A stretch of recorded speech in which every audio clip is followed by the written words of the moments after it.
Bihar NDA विधायक दल के नेता के रूप में सम्राट चौधरी के चुने जाने पर जन स्वराज के संस्थापक प्रशांत किशोर कहते हैं, अब बिहार को गुजरात के हितों को ध्यान में रखकर चलाया जाएगा। इसका मतलब है कि बिहार से पलायन नहीं रुकेगा। जो कोई भी मुख्यमंत्री बनेगा उसका रिमोट कंट्रोल अमित शाह के पास होगा। ये चाल चरित्र चेहरा का दावा करने वाली भाजपा का पहला सौगात है।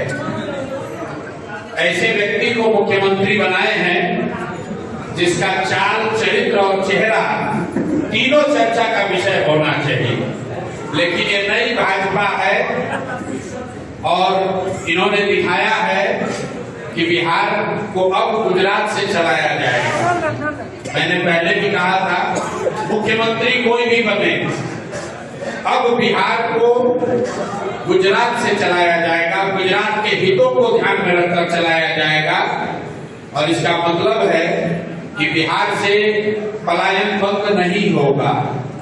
पलायन बंद इसलिए नहीं होगा कि अगर बिहार से 10-12 हजार रुपए में काम करने के लिए नौजवान लाखों की संख्या में नहीं उपलब्ध होंगे तो 30 लाख से ज्यादा लोग गुजरात में मजदूरी करने के लिए मिलेगा कहां से। तो जो आज यहाँ मुख्यमंत्री बने हैं, व्यक्ति की बात नहीं है, उनकी चाबी, उनका रिमोट कंट्रोल अमित शाह के पास होगा, जिनकी प्राथमिकता ये है कि गुजरात में 10-12 हजार रुपए में काम करने के लिए लाखों बिहार के लड़के ट्रेन में, बस में जानवरों की तरह बैठकर जाते रहें। आने वाला जो समय है उसमें गुजरात का आदमी फैक्ट्री में मालिक रहेगा और बिहार के बच्चे उन्हीं फैक्ट्रियों में मजदूरी करेंगे। इसका दोष किसी नेता और दल को नहीं है, इसके लिए हम और आप दोषी हैं, क्योंकि हम लोग मोदी जी का भाषण सुन के वोट दिए हैं, हिंदू मुसलमान बनकर वोट दिए हैं, जातियों में बंटकर वोट दिए हैं, 10,000 रुपए के लालच में वोट दिए हैं। तो उसका खामियाजा भी हम ही को और हमारे बच्चों को भुगतना पड़ेगा।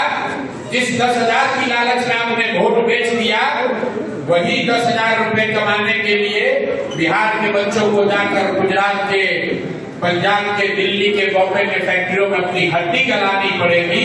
ये दुर्भाग्य है, लेकिन गलती हुई है तो भुगतना तो पड़ेगा ही।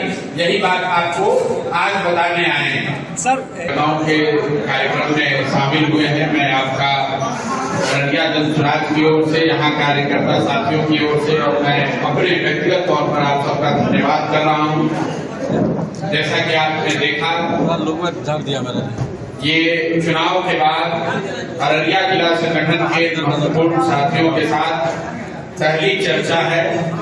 चर्चा का परिप्रेक्ष्य ये है कि जब चुनाव परिणाम आए और परिणाम निश्चित तौर पर जन स्वराज के अनुसार नहीं आए हैं, जन स्वराज की जो सोच थी उसके विपरीत आया है, उसके बाद जन स्वराज के महत्वपूर्ण नेताओं ने, साथियों ने, हम सब ने पश्चिम चंपारण के गांधी विद्यालय आश्रम में एक दिन का सामूहिक मौन उपवास किया था और उस दिन उपवास के बाद ये घोषणा की थी कि बिहार बदलाव के जिस संकल्प को लेकर बिहार में हम लोग आए हैं, इस प्रयास को शुरू किए हैं, उस प्रयास की ईमानदारी में, उस संकल्प से पीछे हटने का कोई सवाल नहीं है। उस प्रयास की ईमानदारी में, शुद्धता में, तीव्रता में कोई कमी नहीं आएगी और आने वाले समय में जन स्वराज अपने सभी साथियों को साथ लेकर उनके विचारों को समाहित करके बिहार के नवनिर्माण के लिए जो कुछ भी हो सकेगा,